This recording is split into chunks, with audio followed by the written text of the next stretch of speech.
તું અહીંયા કેમ આવ્યો?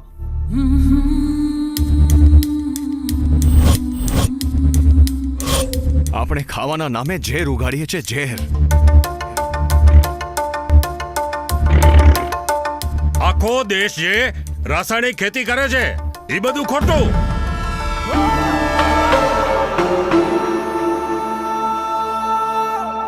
આ કેમિકલ વાળો પાક ખાઈને લોકોના શું હાલ થઈ રહ્યા છે.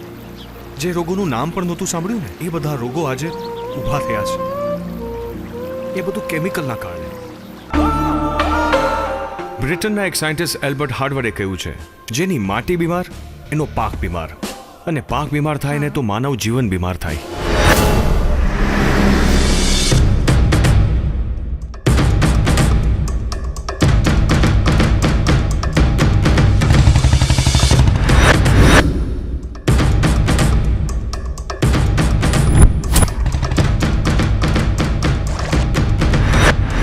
મહાત્મા ગાંધીજીએ પણ કહ્યું છે, ગાય માત્ર દૂધ નથી આપતી, ગાય સમગ્ર ખેતીનો આધાર સ્તંભ છે.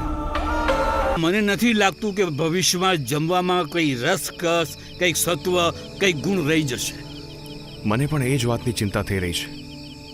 આપણે બધાને સજીવ ખેતી તરફ વાળવા પડશે, અને એની શરૂઆત હું મારા ઘરેથી કરીશ. ચાલો કરીએ સજીવ ખેતી, ચાલો કરીએ સજીવ ખેતી, ચાલો કરીએ સજીવ ખેતી, ચાલો કરીએ સજીવ ખેતી. ધરતીને રસકસ, ખેડૂને આબાદી દેતી, ચાલો કરીએ સજીવ ખેતી. જે ખેડૂત આની ભેગો જશે ને એનું કાંઈ નો વેચાય, એની કાળજી હું પોતે લઈશ.